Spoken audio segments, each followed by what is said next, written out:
I'm Dottie Berry. Most people call me Coach B. I'm a mental and peak performance coach, and I write a column on the mental game for Empower Pickleball.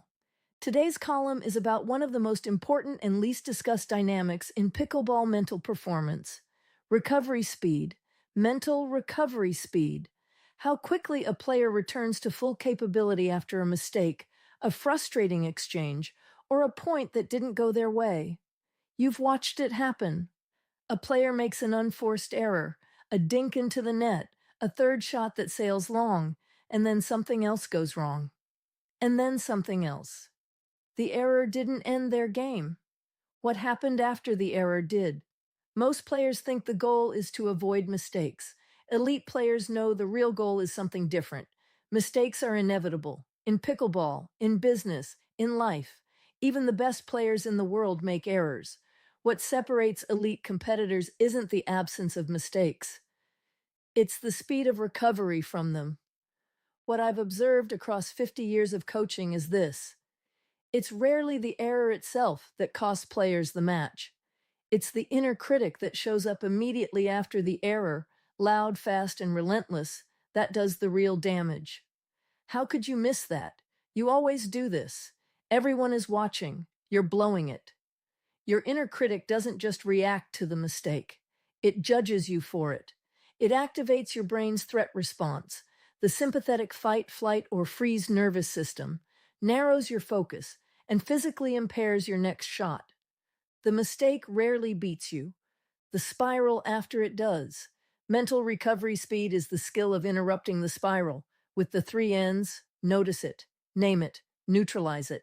In my mental edge, the X Factor system, I coach players on how to distinguish between two internal voices: your saboteurs, your inner critic, and your sage, your inner wisdom.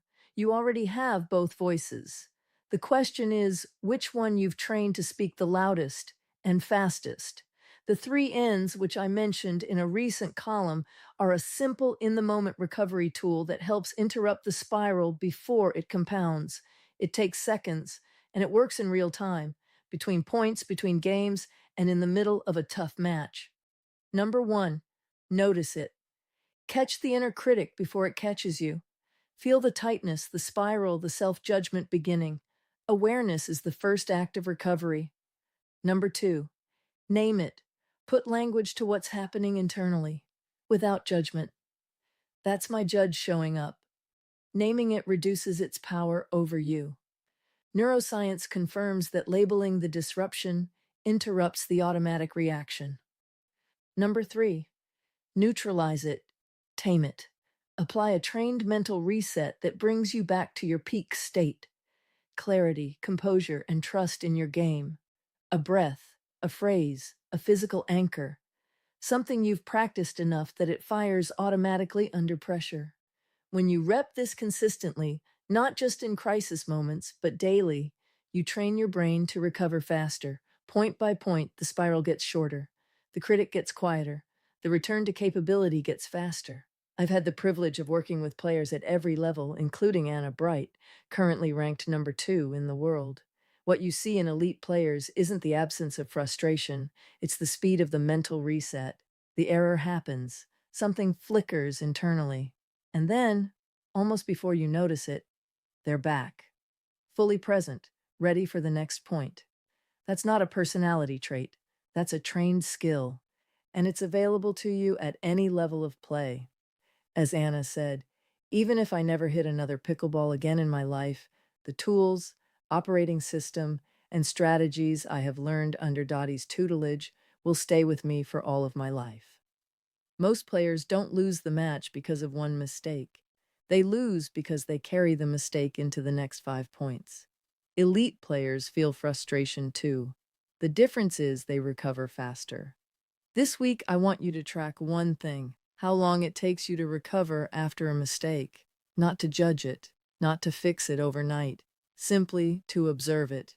After your next match, ask yourself, how many points after the error did I feel fully present again? What did my inner critic say? And how long did I let it run? What would a faster recovery have looked like? Awareness is always the first rep of mental recovery. And the first rep is how every skill is built. Pressure doesn't create your mental game, it reveals it. And recovery speed is one of the clearest indicators of how you've trained it. You don't have to play a perfect match, you just have to recover a little faster than you did before. Mind shift by mind shift, brick by brick. That's how you build a mental game that holds under pressure. That's your mental edge, and you are the X factor. Click link for your mental assessment.